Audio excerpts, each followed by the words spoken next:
കേരളത്തിൽ നിന്ന് മാത്രം 100 കോടി, ഇതുവരെ 178 കോടി തുടരുന്ന റെക്കോർഡുകൾ. നിങ്ങൾ ആദ്യമായിട്ടാണ് ഈ ചാനൽ കാണുന്നതെന്ന് സബ്സ്ക്രൈബ് ചെയ്ത് ബെല്ലൈക്കൺ അമർത്തുക. കേരള ബോക്സ് ഓഫീസിൽ നിന്ന് 100 കോടി ഗ്രോസ് കളക്ഷനുമായി മോഹൻലാൽ തരുൺമൂർത്തി ചിത്രം തുടരും. റിലീസ് ചെയ്ത് 13 ദിവസം കൊണ്ടാണ് ചിത്രം കൈവരിച്ചത്. നിർമ്മാതാക്കളായ രജപുത്രയാണ് ഈ വിവരം ഔദ്യോഗികമായി അറിയിച്ചത്. കേരളത്തിൽ നിന്ന് മാത്രം 100 കോടി ഗ്രോസ് നേടുന്ന ആദ്യ ചിത്രവും തുടരുമാണ്. സംവിധായകൻ തരുൺമൂർത്തിയും സന്തോഷവാർത്ത പങ്കുവച്ചിട്ടുണ്ട്. അതേസമയം ആഗോള കളക്ഷനിൽ 2018 കളക്ഷൻ റെക്കോർഡ് തകർത്ത് ഏറ്റവും അധികം കളക്ഷൻ നേടുന്ന മൂന്നാമത്തെ മലയാള സിനിമയായും തുടരും മാറി.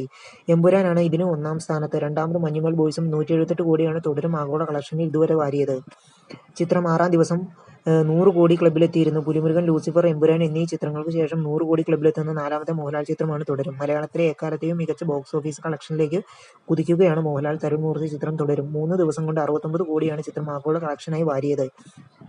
ഷൺമുഖം എന്ന സാധാരണക്കാരനായ ഒരു ടാക്സി ഡ്രൈവറായാണ് മോഹൻലാൽ ചിത്രത്തിൽ അവതരിക്കുന്നത്. ഭാര്യയും മക്കളും അധ്വാനിയായ ഒരു ഡ്രൈവറും. ഷൺമുഖം കുടുംബത്തെ ഏറെ സ്നേഹിക്കുന്നു ഒരു കുടുംബനാഥൻ, നല്ല സുഹൃത്ത് ബന്ധമുള്ള നാട്ടുകാർ, പ്രിയപ്പെട്ടവനായ ഒരു ടാക്സി ഡ്രൈവർ. ഇദ്ദേഹത്തിന്റെ ജീവിതം നർമ്മത്തിലൂടെയും ഹൃദയസ്പർശിയായ രംഗങ്ങളിലൂടെയും അവതരിപ്പിക്കുകയാണ് ഈ ചിത്രത്തിലൂടെ. ഇടവേളയ്ക്ക് ശേഷം മോഹൻലാൽ സംവിധായകർക്കൊപ്പം സാധാരണക്കാർക്കൊപ്പം ചേർന്ന് നിൽക്കുന്ന ഒരു കഥാപാത്രത്തെ അവതരിപ്പിക്കുന്നത് ബിനു പപ്പു.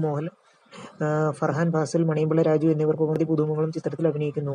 KR സുനിലിന്റെ കഥയ്ക്ക് തരുൺമൂർത്തിയും KR സുനിലും ചേർന്നാണ് തിരക്കഥ ഒരുക്കുന്നത്. നിങ്ങൾ ആദ്യമായിട്ടാണ് ഈ ചാനൽ കാണുന്നത്, സബ്സ്ക്രൈബ് ചെയ്ത് ബെല്ലൈക്കൺ അമർത്തി ലൈക്ക് ചെയ്യാൻ ശ്രമിക്കുക.